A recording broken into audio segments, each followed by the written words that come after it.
नमस्कार, मी स्पर्धा कुलकर्णी। या आधीच्या आपण व्हिडिओमध्ये बघितलं होतं की मेडिक्लेम पॉलिसी काढताना होणाऱ्या चुका आणि त्या आपण कशा टाळल्या पाहिजेत।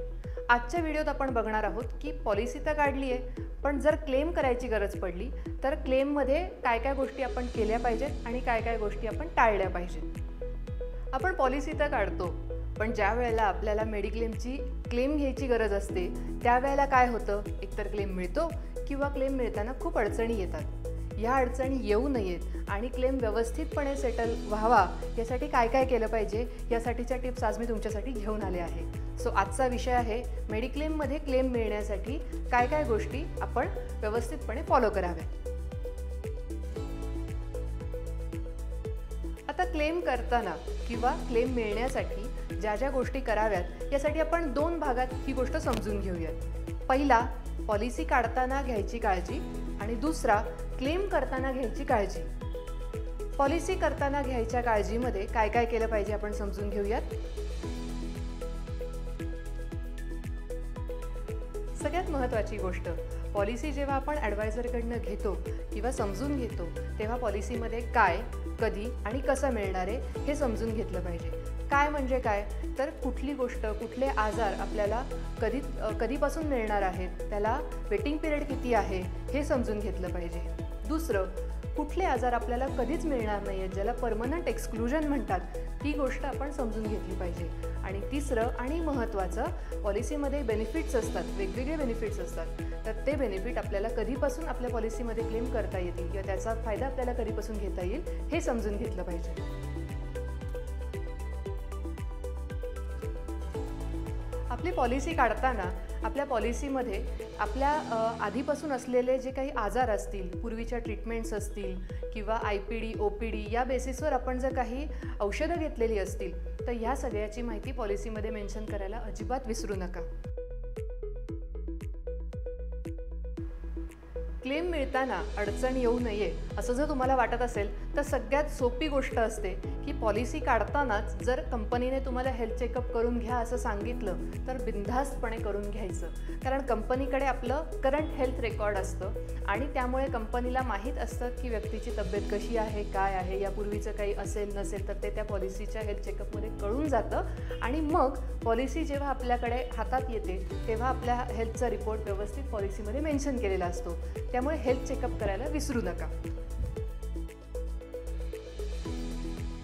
आपण पॉलिसी काढली की आपल्याला पॉलिसीतून क्लेम मिळणं अपेक्षित असतं। यासाठी घ्यायची काय काय काळजी आहे हे आपण आत्ता बघितलं। यातला सगळ्यात महत्त्वाचा आणि न चुकता करण्याचा जो मुद्दा आहे तो लक्षात घेऊया की आपल्या पॉलिसीमध्ये जर आपण पूर्वीची काही आजारपणं, IPD ट्रीटमेंट किंवा याविषयीचं काही आपण दिलेलं असेल तर त्या सगळ्या गोष्टी मेन्शन होऊन आल्या आहेत की नाही हे बघायचं। आणि दुसरं, त्या पॉलिसीची सॉफ्ट कॉपी आणि हार्ड कॉपी दोन्हीही आपल्यासोबत सुरक्षित ठेवायची।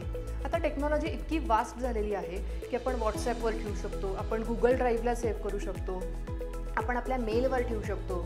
आणि एक छोटीशी टिप्स सांगते की जर आपला फॅमिलीचा व्हॉट्सॲप ग्रुप असेल तर त्या ग्रुपवरही आपल्या कुटुंबातल्या इतर सदस्यांसोबत शेअर करून ठेवू शकतो, कारण जर तुम्हाला काही क्लेमची गरज पडली तर ह्यापैकी कोणीही व्यक्ती ती पटकन पॉलिसी हॉस्पिटलला देऊन किंवा कंपनीला सबमिट करून क्लेम प्रोसेस करायला मदत करू शकते।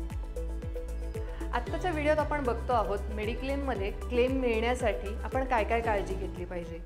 पहिल्या भागात आपण बघितलं की पॉलिसी काढताना काय काय काळजी घेतली पाहिजे। आता आपण समजून घेऊयात की क्लेम करताना काय काय काळजी घेतली पाहिजे। आपण मगाच्या भागात बघितलं की पॉलिसीची हार्ड कॉपी आणि सॉफ्ट कॉपी असली पाहिजे। त्यामुळे हॉस्पिटलायझेशनसाठी जाताना आपण आपली पॉलिसी सोबत ठेवली पाहिजे। जर आपल्याला हॉस्पिटलाइज व्हायचं आहे, डॉक्टरने सांगितलं, तर क्लेम वेळेवर रजिस्टर होईल याची काळजी घ्या, कारण आता कंपन्यांनी 24 तासात क्लेम रजिस्टर झाला तरच क्लेम मिळेल अशी कंपल्सरी अट प्रत्येकाला घातलेली आहे। हॉस्पिटलायझेशन दरम्यान घडणाऱ्या प्रत्येक घटनेची, अगदी सकाळी काय घडलं, दुपारी काय घडलं, संध्याकाळी काय घडलं, या सगळ्याची व्यवस्थित नोंद ठेवा, कारण हॉस्पिटलमध्ये काय घडतंय हे ना तुमच्या ॲडवायझरला माहिती आहे ना कंपनीला माहिती आहे. तुम्ही जी गोष्ट घडली आहे ती तशीच्या तशी कंपनीला व्यवस्थित आणि वेळेवर कळवली तर क्लेम सेटल व्हायला मदत होईल. मग यामध्ये काय काय काळजी घेतली पाहिजे, तर डॉक्टरने दिलेलं प्रिस्क्रिप्शन, त्यासाठी आणलेली औषधं, औषधांची बिलं आणि काही जर रिपोर्ट्स केले असतील तर ते रिपोर्ट्स, त्याचं प्रिस्क्रिप्शन आणि रिपोर्ट्सचे बिल जे आहेत ते सगळे आपण व्यवस्थित क्रमाने जोडून ठेवले पाहिजेत. तर ह्याच्यासाठी आपल्याला मी तुम्हाला एक सोपं उदाहरण देते. आपण दृश्यम चित्रपट बघितला असेल. दृश्यममध्ये जसं अजय देवगण प्रत्येक घटनेचा क्रम अगदी व्यवस्थित बिलांसकट व्यवस्थित जपून ठेवतो आणि तीच गोष्ट सादर करतो, त्यामुळे ती गोष्ट आपल्या पक्की लक्षात राहते आणि ती गोष्ट कोणी बदलू शकत नाही. तसंच सेम क्लेमच्या बाबतीत असतं. त्यामुळे इथे काय घडलंय हे आपण कंपनीला वेळेवर आणि व्यवस्थित कळवलं तरच आपला क्लेम सेटल होऊ शकतो.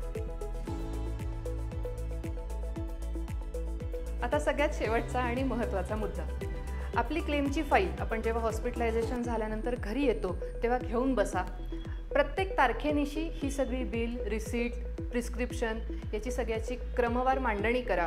आपण आत्तापर्यंत केलेला खर्च, मग तो अगदी कॅश पेमेंट असो किंवा क्रेडिट कार्डनी पेमेंट केलेलं असोत किंवा ऑनलाईन पेमेंट केलेलं असतं, त्या सगळ्याचा हिशोब लिहून ठेवा. पहिल्या पेजवर तो व्यवस्थित लिहून काढा आणि तारखेनिशी हे सगळं व्यवस्थित तयार करून त्याचं एक रेकॉर्ड मेंटेन करा आणि ही फाईल कंपनीकडे वेळेवर सबमिट करा. म्हणजे आपला क्लेम मिळायला बिलकुल अडचण येणार नाही.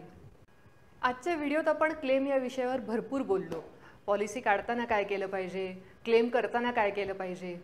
अजूनही तुमच्या क्लेमविषयी बऱ्याचशा अडचणी असतील किंवा काही शंका असतील. या शंका मला समजून घ्यायला आणि त्या सोडवायला नक्की आवडतील. या आणि अशाच माहितीसाठी माझं हे यूट्यूब चॅनल सबस्क्राईब करायला, लाईक, शेअर करायला बिलकुल विसरू नका, ज्याचं नाव आहे आस्क स्पर्धा.